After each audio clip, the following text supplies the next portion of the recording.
Buenos días, queridos hermanos. Nuevamente nos encontramos a través de este medio para poder hacer memoria de la persona del Señor Jesús.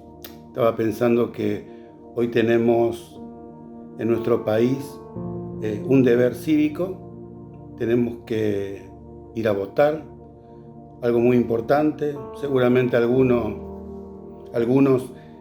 tratando de sacarse el tema de encima rápidamente, otros pensándolo un poco más, y es nuestra obligación, ¿no es cierto? Pero pensaba que también hoy tenemos este privilegio de poder compartir un momento en la presencia del Señor, y esto no es un compromiso, sino una decisión personal de cada uno.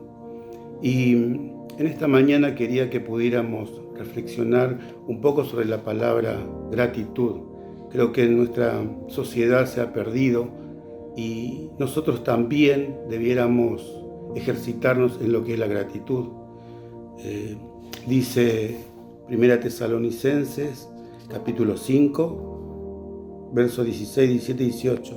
Estad siempre gozosos, orad sin cesar, dad gracias en todo, porque esta es la voluntad de Dios para vosotros en Cristo Jesús. Pensaba, ¿no es cierto?, que la gratitud es una actitud positiva y que hay que desarrollarla. La gratitud es una reacción que tenemos automáticamente a las cosas buenas que nos ocurren en la vida. Ahora, ¿qué pasa cuando no hay nada bueno a nuestro alrededor que nos dé ese sentimiento de gratitud? Y creo que la buena noticia es que la gratitud no es solo un sentimiento o reacción a algo que ocurre a nuestro alrededor, sino una decisión de nuestro corazón. Desarrollar gratitud independientemente de lo que ocurre en nuestro exterior, en nuestro alrededor, es algo que tenemos en el corazón. Nosotros tenemos que tener gratitud en el corazón, primeramente, más allá de las cosas que suceden a nuestro alrededor. Algo más que la gratitud produce plenitud. Y pensaba, ¿no es cierto?, cuando leemos en los evangelios, el Señor Jesús ponía en práctica esta gratitud. Él daba gracias a Dios Padre antes de hacer un milagro, daba gracias constantemente. Creo que vamos a experimentar la plenitud en nuestras vidas. Como les decía, en primer lugar, la gratitud es una decisión. Y en segundo lugar, la gratitud produce plenitud. En tercer lugar, la gratitud produce paz. No tiene que ver por los momentos en los que estoy atravesando. No tiene que ver con la tranquilidad de tener un buen trabajo, no estar padeciendo ninguna enfermedad. Con las cosas exteriores no tiene nada que ver. Tiene que ver con la paz que solamente Dios la puede dar, que la tenemos en nuestros corazones. Tiene que ser algo que brote del interior. Esa es la paz que produce la gratitud. Dijimos que es una decisión en primer lugar, en segundo lugar que es plenitud, que nos produce una plenitud y también nos da paz esta plenitud. Dice Colosenses 3:15, y la paz de Cristo reine en vuestros corazones, a la cual en verdad fuisteis llamados en un solo cuerpo, y sed agradecidos. Dice, la paz de Cristo reine en vuestros corazones, a la cual, a la verdad, fuisteis llamados en un solo cuerpo, y sed agradecidos. Es importante ejercitarnos en lo que es la gratitud. La gratitud para con Dios, la gratitud para con la obra de la cruz. A veces pensamos, ¿no es cierto?, dar gracias a Dios cuando el Señor contesta nuestras oraciones. Damos gracias a Dios porque estamos bien económicamente. Damos gracias a Dios porque no tenemos necesidades. Y todo es material. Sin embargo, la reflexión es poder ser agradecidos para con Dios. Tenemos la gratitud en Dios, que envió su Hijo a morir por cada uno de nosotros. Tenemos la gratitud en Dios de que tomó nuestro lugar, que perdonó nuestros pecados, nos puso en un lugar de privilegio, nos hizo aceptos. nos ha llamado hijos, podemos decirle Padre. Tenemos una esperanza gloriosa en los cielos. Él fue a preparar un lugar para cada uno de nosotros. ¿Cuánta gratitud tendríamos que tener y cuánto que agradecer? Y la gratitud también produce fe. Porque en Hebreos 13 dice su palabra, que Jesús es el mismo ayer, hoy y por los siglos. Siempre. El Señor no cambia. Y nosotros sabiendo este principio, que Él ha sido bueno en el pasado, está siendo bueno con nosotros en el presente y lo va a hacer en el futuro y va a seguir siendo así de bueno. Es empezar a dar gracias también. Y esa gratitud va a trabajar en nuestros corazones, va a aumentar nuestra fe. Cuando damos gracias a Dios, nuestra mirada se va a quitar de lo incorrecto y se va a colocar en el lugar adecuado, en el lugar exacto.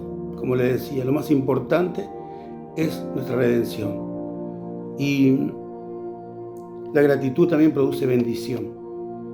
Es algo completo. Es una decisión, sí, pero también da plenitud. También produce paz.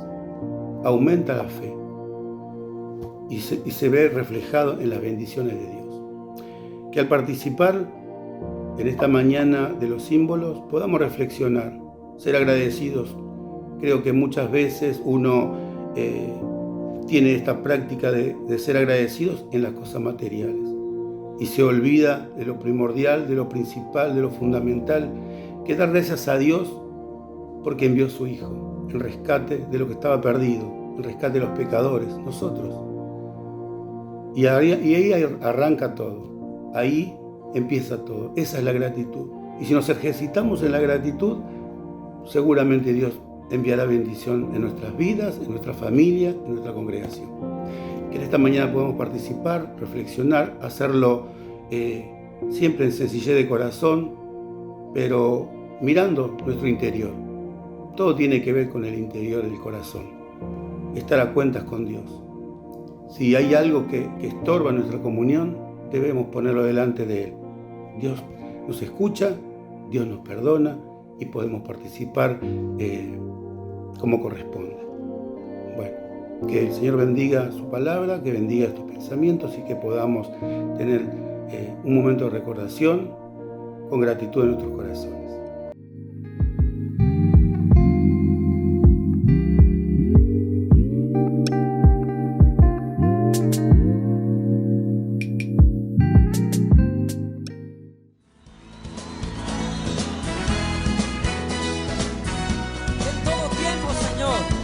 Nuestro corazón te alabará, Señor. Eres tú la única razón de mi adoración, Jesús. Eres tú la esperanza que anhelé tener, Jesús. Confié en ti, me has ayudado, tu salvación me ha regalado. Hoy hay gozo en mi corazón, con mi canto te alabaré,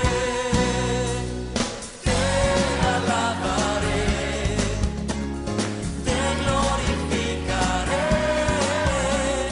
te alabaré, mi buen Jesús, te alabaré, te glorificaré.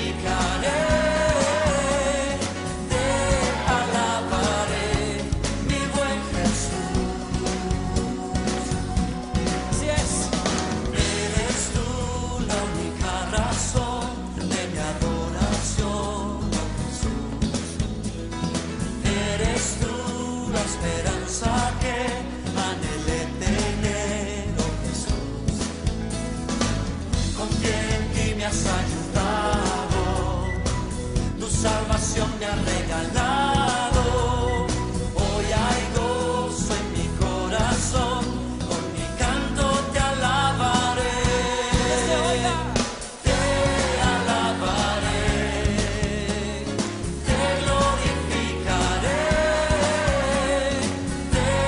Alabaré, mi buen Jesús.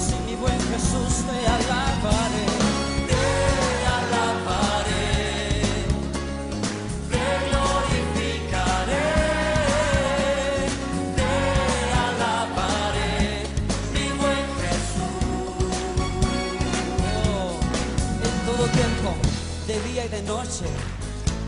Durante todas las épocas de mi vida, yo te alabaré, Jesús, y te cantaré a ti, pues solo tú eres digno de recibirlo, Señor. Oh, en todo tiempo, Señor, mi alma te alabará. En todo tiempo te alabaré. En todo tiempo. En todo tiempo te adoraré. Sí, Señor. Te exaltamos. Nos gozamos en ti. Oh, mi Señor. En todo tiempo, Señor. Te alabaré. Te glorificaré. Te alabaré, mi buen Jesús, sí, mi buen Señor, mi buen Señor. Te alabaré, te glorificaré, te alabaré, mi buen Jesús. Te alabaré, te glorificaré, te alabaré, mi buen Jesús.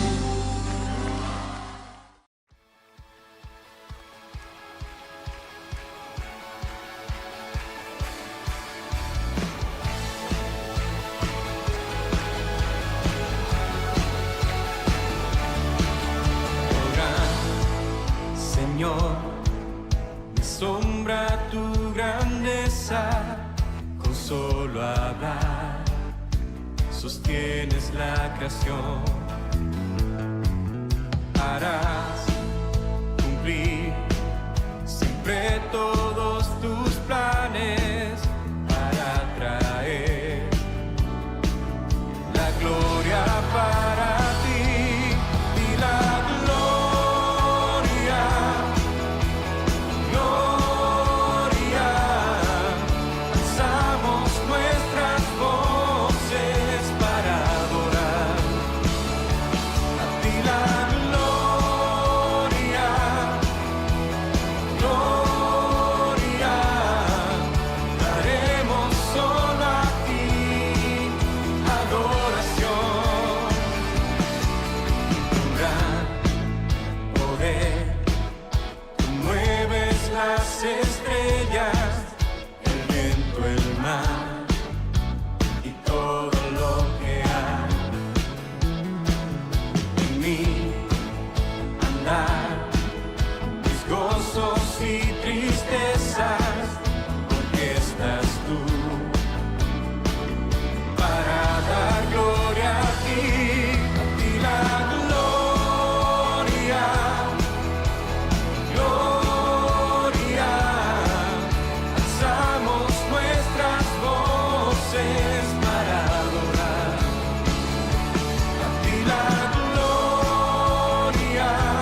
nuestro Rey, su poder infinito es Salvador. Tenemos libertad, Él nos perdonó.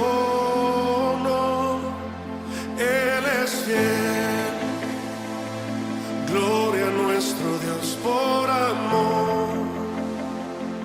Él nos rescató, Salvador. Tenemos libertad, Él nos perdonó.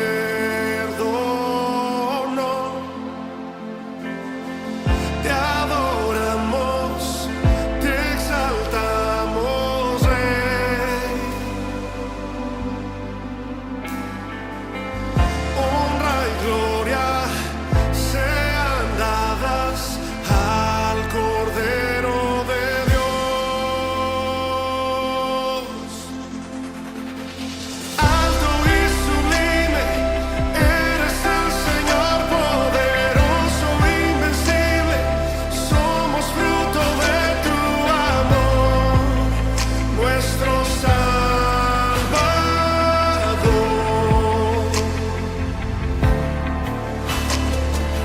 Reinas con justicia, reinas con poder, eres Dios de nuestra vida.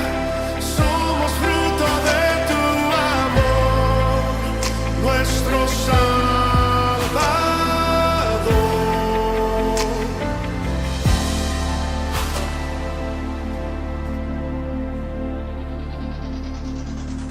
Majestad, gloria a nuestro Rey, su poder infinito es Salvador. Tenemos libertad, Él nos perdonó. Es Rey, gloria a nuestro Dios por amor.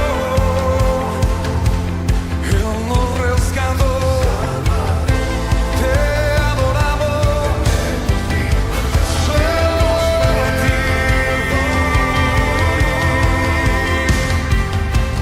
Te adoramos, te exaltamos.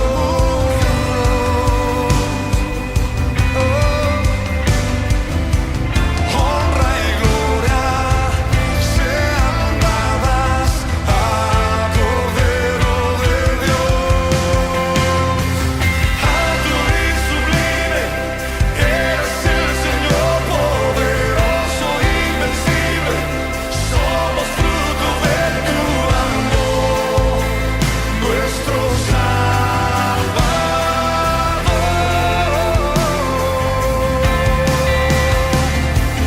Reinas con justicia, reinas con poder, eres Dios de nuestra vida.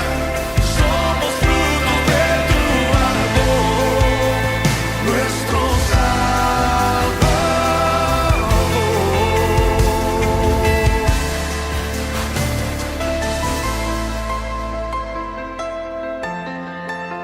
Ponte de pie. Levanta tus manos al cielo.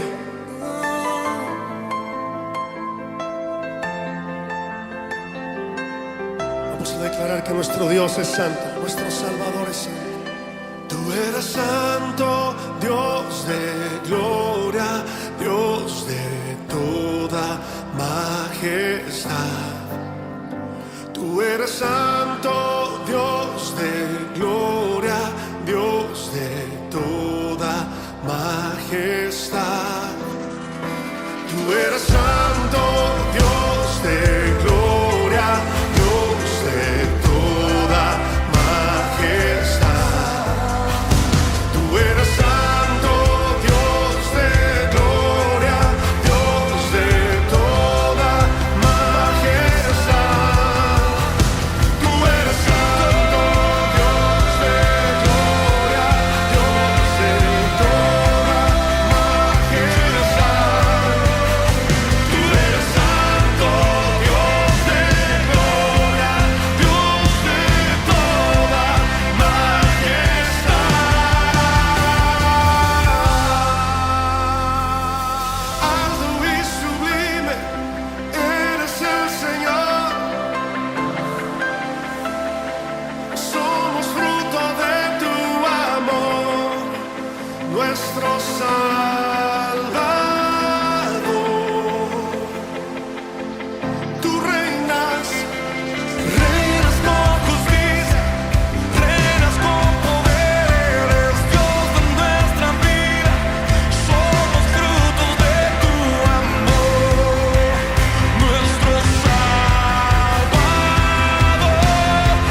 conocidos de las Escrituras.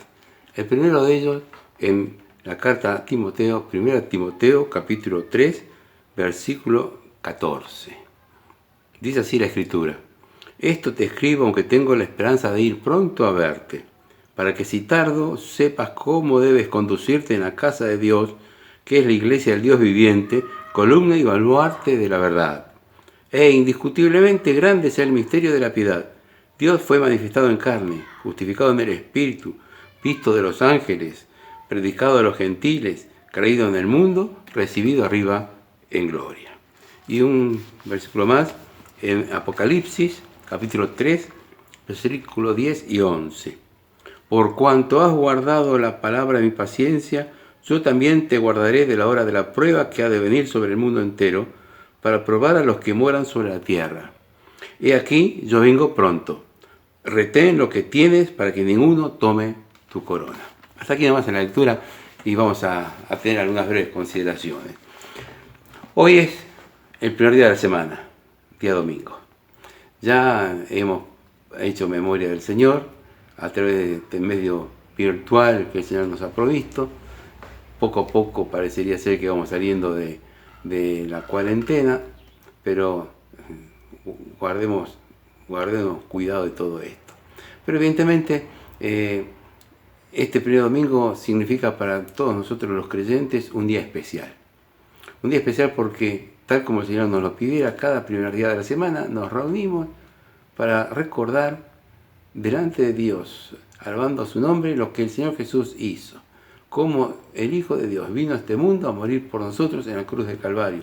Cómo el Señor mismo, el Señor Jesús, nos dejó esta reunión establecida para hacer recordación, para hacer un refresco en nuestras mentes de lo que significa su obra en la cruz del Calvario. Eso, por un lado, es lo que marca la importancia de cada primer día de la semana. Pero también, hoy este día domingo, es un día muy particular para todos nosotros los argentinos. Es un día en el que debemos, como ciudadanos, ejercer nuestro derecho al voto y hacerlo con responsabilidad. ¿Qué nos enseña la palabra acerca de todo esto? ¿Qué ubicación, qué lugar es el que debemos nosotros mantener? Miren, si leemos o releemos este pasaje de Timoteo, cuando Pablo está escribiendo a Timoteo su deseo de verlo pronto y que le manda estos consejos para que sepa cómo conducirse en la casa de Dios. Evidentemente, esto es el fin o el resumen de lo que él viene desarrollando en el capítulo 2 y 3. Y el capítulo 2 y 3 no es nada más ni nada menos que toda una, desarrollo de aspectos importantes de la vida cristiana. De cómo el cristiano, miembro de la iglesia de Cristo, el cuerpo de Cristo, que es la iglesia, y miembro de cada iglesia local, donde se manifiesta así de manera localmente el cuerpo de Cristo, así nosotros tenemos instrucciones de cómo debemos comportarnos, cómo debemos conducirnos, no solamente cuando vamos a la iglesia, sino cuando como integrantes del cuerpo de Cristo nos movemos, nos desenvolvemos y desarrollamos nuestras actividades seculares también, que son de testimonio a todos aquellos que nos ven. Por eso decimos, nosotros como creyentes, como hijos de Dios, tenemos las normas y las enseñanzas de lo que debemos hacer. Pero también como argentinos, el Señor que nos ha permitido nacer en esta tierra tan especial, debemos ejercer más que nunca hoy, en este día, con responsabilidad nuestra ciudadanía terrestre. Somos ciudadanos del cielo, tal como dice el apóstol, nuestra ciudadanía está en los cielos. Pero también debemos ejercer con responsabilidad este derecho que se nos ha conferido, que como argentinos debemos practicar y, delante de Dios, ejercer el derecho del voto. No vamos a dar ninguna recomendación, por supuesto, no corresponde. Cada uno delante de Dios tendrá que hacer su ejercicio y decidir y pensar qué es lo que más conviene. Pero en todo momento nosotros tenemos consejos de la palabra de Dios. Pablo allí en Romanos nos enseña que las autoridades han sido puestas por él, buenas o malas. Y lo está diciendo cuando él era perseguido y estaba a punto también de morir en manos del emperador romano. Sin embargo, él pide el respeto a la autoridad establecida. Aquí en 1 Timoteo, Pablo está pidiendo que nosotros como miembros de la Iglesia Universal de Cristo y como miembros de cada iglesia local, debemos orar y pedir a Dios, hacer rogativas, oraciones, peticiones, hacimientos de gracias por todos aquellos que están en eminencia. Y al decir eminencia, no decimos aquellos que están solamente ejerciendo el poder, sino todos aquellos que tienen una facultad de contribuir al desarrollo social y humano y político dentro de nuestra nación. Es así que debemos considerar que como cristianos tenemos una doble responsabilidad. Porque más que nunca como cristianos debemos ser una influencia, la luz, la sal de esta tierra. Y por eso acá dice Pablo, le está aconsejando a Timoteo y le dice, esto te escribo aunque tengo ganas de verte, conservo la esperanza.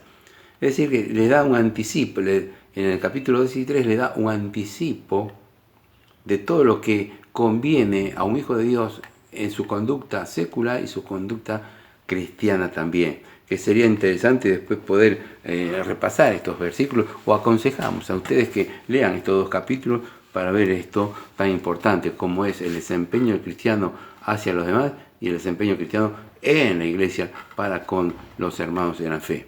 Pero cuando dice aquí, esto te escribo, él guardaba la esperanza, el deseo de verlo a Timoteo personalmente. Pero empieza a partir del versículo 15 a dar una enseñanza clara de lo que podría ser la definición de lo que es el objetivo principal en la iglesia de Cristo. Para que si tardo, sepas cómo debes conducirte en la casa de Dios, que es la iglesia del Dios viviente, columna y baluarte de la verdad.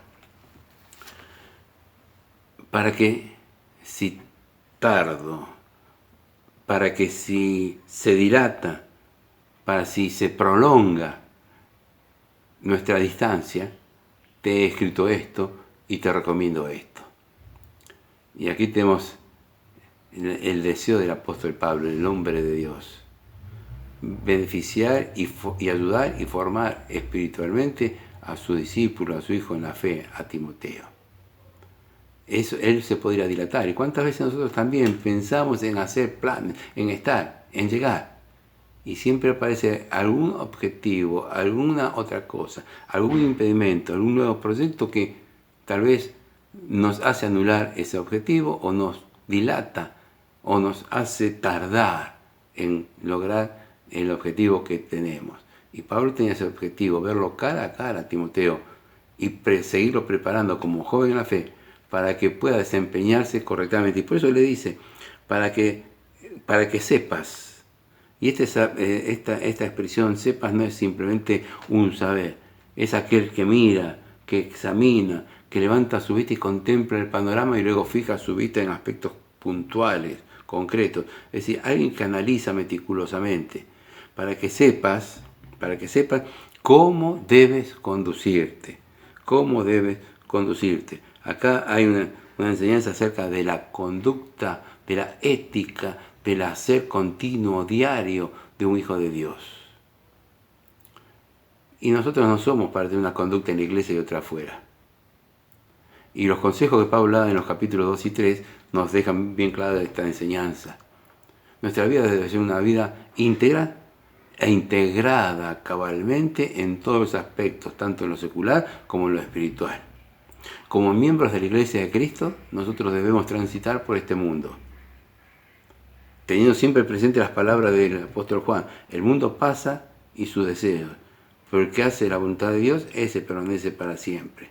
Sí, el mundo pasa a nuestro costado, entonces nosotros tenemos que transitar sin contaminarnos con las cosas del mundo, aprender a conducirnos en una ética, conducta, en una moral, queremos decirle, correcta de acuerdo a los principios de vida cristianos. Si leemos acá en el capítulo 2, ya tenemos algunos conceptos. Dice, palabra fiel, si alguno anhela obispado, buena obra desea, en el interior para el interior de la obra de Dios. Pero sigue diciendo, para esto yo fui constituido predicador, apóstol, digo, y maestro de los gentiles. Quiero pues que los hombres oren en todo lugar, Está indicando que el creyente debe estar en un continuo estado de oración, no esperar ahí a la iglesia, no. que su vida sea un continuo elevar su corazón, su espíritu a la presencia de Dios e interceder. Y va diciendo acá otro, para que vivamos quieta y reposadamente en toda piedad y honestidad, para que vivamos, no solamente en la iglesia, fuera, en el ámbito secular, para que vivamos quieta y reposadamente. El objetivo del cristiano no es ganar y ganar posiciones en el mundo, sino el objetivo del cristiano es vivir quieta y reposadamente para poder dedicarse a las cosas de Dios, para poder anunciar el mensaje del Evangelio, como dice acá, el cual quiere que todos los hombres sean salvos y que vengan al conocimiento de la verdad. Nuestra misión no se está ganando escalas, ascensos, triunfos en el mundo. El reconocimiento del mundo puede llegar a ser el desconocimiento de las cosas de Dios. Y tenemos que tener mucho cuidado. Por eso cuando acá nos está diciendo Pablo y le está diciendo a Timoteo, para que sepas conducirte en la casa de Dios, en la amplia iglesia que está en este mundo, es para que tengamos puesta nuestra mirada en los cielos, para que como ciudadanos celestiales nos desempeñemos en este mundo, haciendo todo lo que corresponde a un ciudadano terrestre, pero viviendo quieta y reposadamente y predicando el mensaje del Evangelio, el mensaje de Dios. Esto es interesante porque acá Él nos está dando consejos prácticos para el afuera y para el adentro de la iglesia. Y cuánto deberíamos nosotros aprender a comportarnos bien, conducirnos con ética cristiana, con conducta. Que sepan, como dice la Escritura, no jures, porque tú sí sea sí y tú no sea no. ¿Cuántas veces fallamos? ¿Cuántas veces? Asimismo, en este día que tenemos que ejercitarnos como ciudadanos argentinos, que nuestro sí sea sí, nuestro no sea no. Que busquemos de dar nuestro voto para todo aquello que honre el nombre de Dios, para que todo aquello que esté relacionado con el mundo siga facilitando las actitudes de libertad de culto, de poder tener una educación correctamente dentro de los ámbitos cristianos, de tener trabajos que también puedan ser limpios, que agraden a Dios, no que comprometan nuestra fe. Es decir, buscar continuamente que nuestro desempeño en la sociedad esté acorde con la conducta, con la ética que nos enseña la palabra de Dios para la vida secular y para la vida eclesiástica también. Por eso dice, que sepas cómo debes conducirte en la casa de Dios, que es la iglesia del Dios viviente, columna y baluarte. Columna y baluarte. La columna es aquello que sostiene, el baluarte es el aspecto defensivo, el rincón del muro, de los muros altos donde allí estaba la guardia, y todo el muro estaba adornado con esos baluartes donde se escondían o se refugiaban los soldados para cuidar la ciudad y para defenderse del que la atacara. Nosotros tenemos que ser como cristianos columnas y baluarte ¿de qué? De la verdad. Y esto se complementa y se une al concepto de la vida secular. La verdad no es solamente para proclamarla en la iglesia. Nuestra verdad es la verdad de Dios. Y como dijo el Señor Jesucristo, yo soy el camino, la verdad y la vida. Y por lo tanto, en nuestra conducta ética cristiana debemos con nuestra verdad de Dios iluminar el mundo. El mundo. El diablo hará grandes esfuerzos y el diablo está continuamente detrás de todas las cosas malas que sobrevienen. Pero nosotros debemos tener una conducta ética clara. ¿Qué ejemplos podríamos dar nosotros de conducta ética clara? Por ejemplo, cuando nos dicen que discriminamos por distintos aspectos que hoy son moda en el mundo y que la palabra de Dios los llama pecado. Tenemos que saber y decir claramente que Dios no discrimina, que Dios ama al pecador pero aborrece el pecado. ¿Qué otra cosa es lo que podríamos estar buscando? Es ese estado de crispación, de enemistad, de enojo que hay continuamente. Y no solamente en Argentina, en el mundo está dividido. Las mentes están de una manera que van continuamente hacia la violencia. ¿Cómo no puede una familia hablar distintos temas que ya se pelean?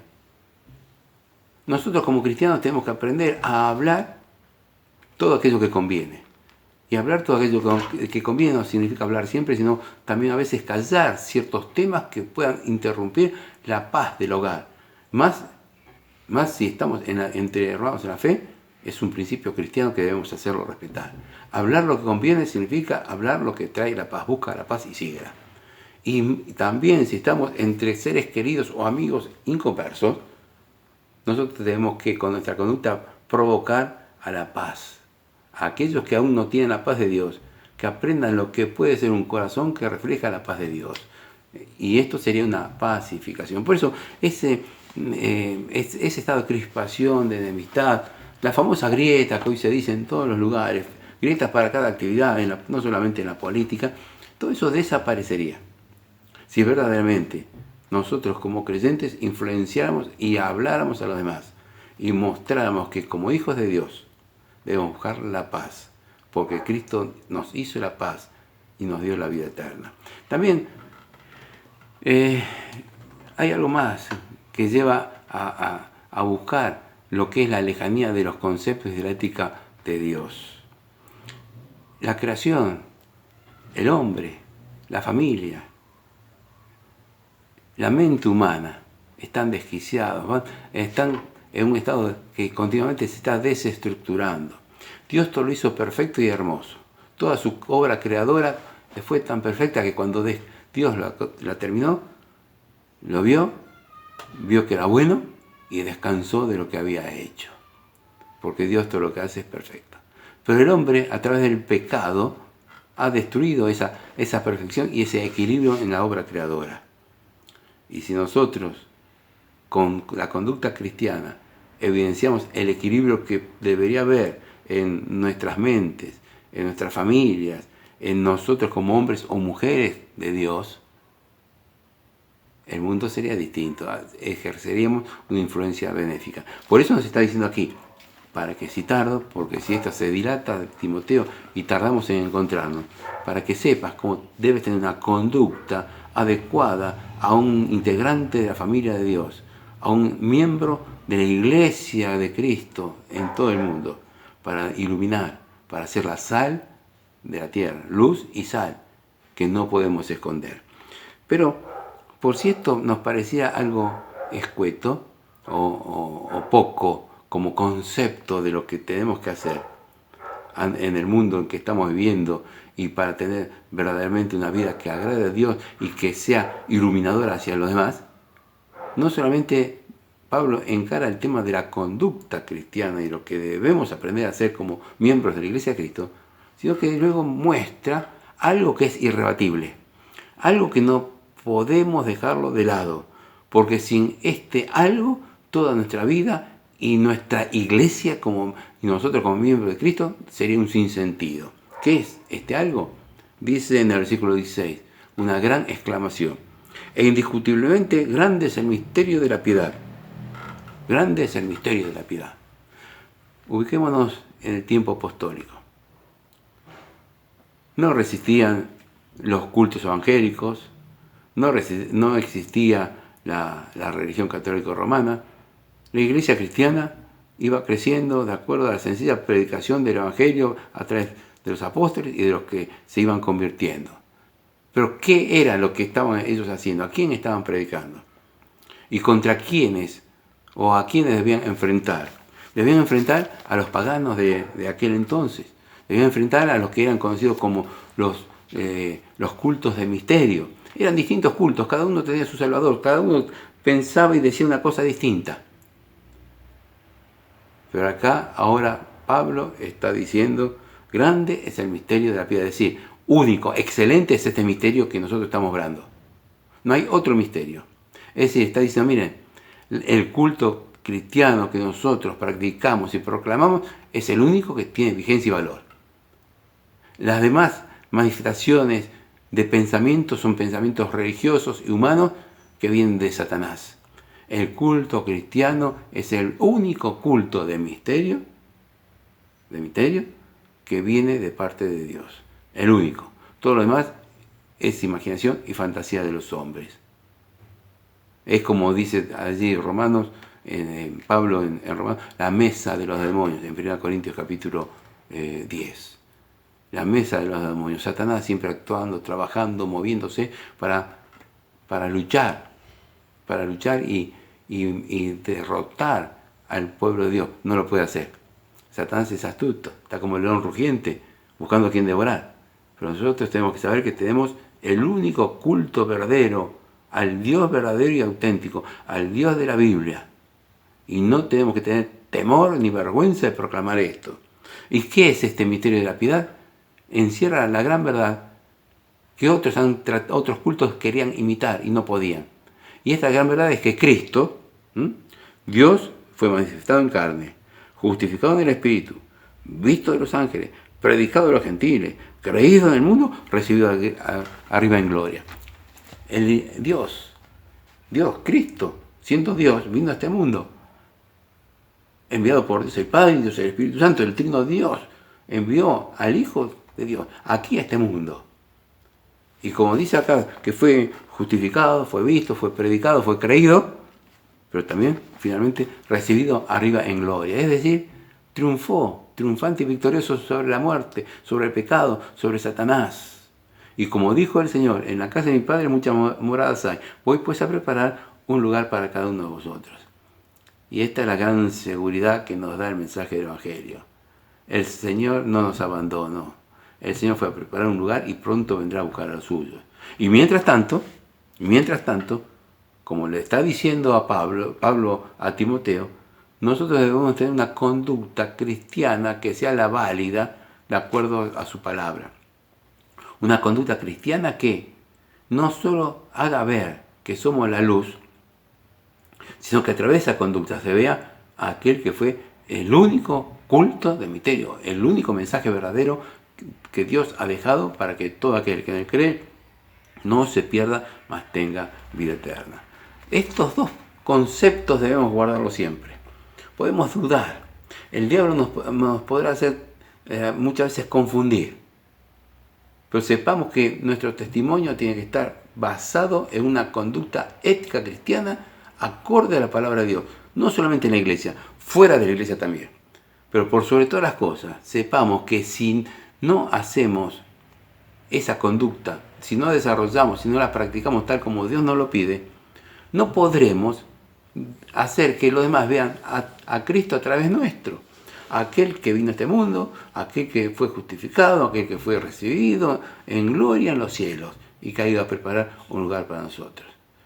Si el mundo no conoce a Dios, es no solo porque está enceguecido y le dio las espaldas a Dios, que eso es una gran verdad, sino también porque no ve en nosotros nuestra conducta que debemos desarrollar de acuerdo a Dios.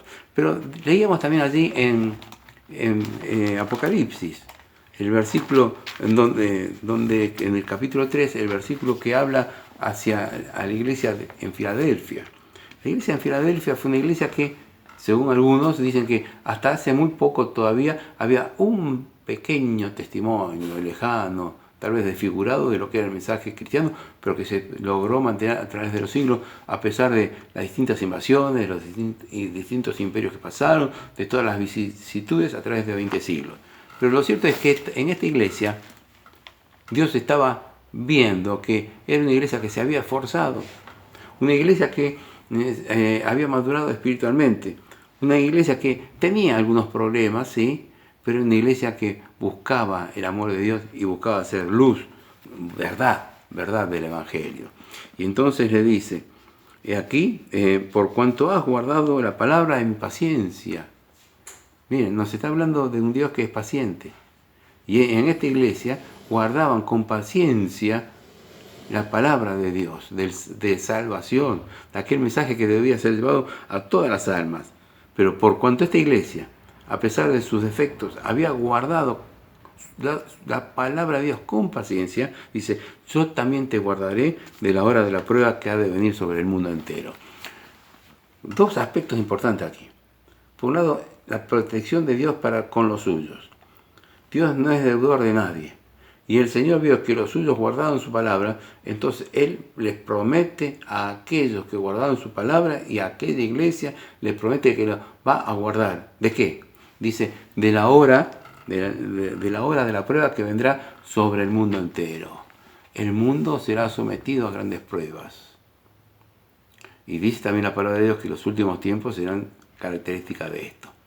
Terremotos, rumores de guerra, pestes, enfermedades, pandemias, cuántas cosas. Sí, estamos viviendo un momento muy especial donde Satanás nos quiere sacudir. Pero sepamos que a pesar de todas las cosas malas que deberemos vivir, Dios guardará a los suyos. Porque el mundo será el que va a sufrir grandemente. Pero Él va a guardar a todos los suyos. Pero dice, he aquí, yo vengo pronto. El Señor está diciendo a los creyentes en Filadelfia, yo vengo pronto. Es decir, antes que pasen las cosas tan malas para el mundo, totalmente malas, la manifestación del anticristo y tantas cosas que encontramos en la palabra de Dios en el final de los tiempos, yo vengo pronto. ¿Para qué? ¿Para qué? Para buscarlo. El Señor nos prometió. Fue a preparar lugar y vendrá otra vez a buscarnos. Entonces, ¿qué consejo da aquí el Señor a todos los suyos? Antes veíamos el consejo de Pablo, para que sepas cómo conducirte. Para que sepas cómo conducirte. Ahora acá el Señor está aconsejando a todos los suyos. Retén lo que tienes. Retén lo que tienes. No es tiempo tal vez de agrandar las estacas, de crecer, tal vez sí, tal vez no. Pero acá la palabra nos está enseñando y la promesa del Señor es: retén lo que tienes para que nadie quite tu corona. Es el desafío para el creyente en estos tiempos. Sin duda alguna nosotros no vamos a dar certidumbre de nada porque muchos se han equivocado. Pero estamos muy cerca de que el Señor nos venga a buscar. Estamos muy cerca de los tiempos malos que ha de vivir el mundo y que ya en muchos aspectos lo está viviendo. Pero sepamos que tenemos una promesa excelente de parte del Señor. Si nosotros retenemos lo que tenemos. Tenemos la fe en el Señor Jesús. Tenemos el ser hechos hijos de Dios. Tenemos el poder estar congregados en su nombre. Tenemos la libertad para anunciar el mensaje del Evangelio. Tenemos la libertad para crear en nuestros hogares cristianos, firmes, fundamentados en la conducta cristiana. Retengamos lo que tenemos con toda fuerza, con todo vigor. Hagamos de este retén que Dios nos pide, hagamos el desafío. Vendrán los tiempos malos. No estaremos en el final de esos tiempos malos, pero los tiempos cada día sean peores. Enfermedades, hambres, desequilibrios políticos. ¿Acaso podemos dudar que esto no va existiendo en distintos lugares del mundo? Mientras esto pasa, nosotros convivamos aquí en este mundo, no pactando con el enemigo, pero sí ejerciendo nuestra responsabilidad, como ya dijimos, como ciudadanos, ejerciendo nuestra responsabilidad como hijos de Dios, mostrando que somos luz y sal del mundo, reteniendo nuestra identidad bíblica. Estamos congregados al nombre del Señor. No dejemos de congregarnos esto. Hay muchas iglesias y muchas apariencias de religión cristiana. Nosotros no somos una religión. Somos la manifestación del cuerpo de Cristo en este mundo. Y cada iglesia local se debe manejar y manifestar de acuerdo al consejo y a la conducta evidenciada en la palabra de Dios. Este es nuestro desafío, hoy más que nunca. Y parte de este desafío es hoy pedir a Dios sabiduría para poder actuar con responsabilidad como hijos de Dios, como ciudadanos del cielo y como ciudadanos en esta patria tan querida que Él nos ha colocado. Que el Señor nos bendiga y recordemos la palabra de Pablo, para que si tardo sepas cómo debe conducirte en la casa de Dios, columna y baluarte de la verdad. Y recordemos el pedido de Dios: retén fuertemente, no dejes escapar lo que tienes, defiéndelo, multiplícalo si puedes, pero reténlo, porque eso tendrá su premio en la gloria eterna. Para que, dice ahí, para que ninguno tome tu corona. El Señor nos pagará, porque Él no es deudor de nadie. El Señor nos premiará Él no deberá a nadie. Pero nosotros estaremos allí en la eternidad con Él cuando Él nos venga a buscar. Contentos, gozosos, porque hemos luchado para conducirnos como conviene a un hijo de Dios y hemos luchado para retener todo lo que hasta ahora hemos logrado y el Señor nos ha dado en nuestras manos para hacer en su obra. Es nuestra responsabilidad como ciudadanos del cielo retener lo que hemos hecho hasta ahora para el Señor y retener esa identidad bíblica que encontramos en su palabra para saber dónde estamos congregados. Que el Señor nos bendiga.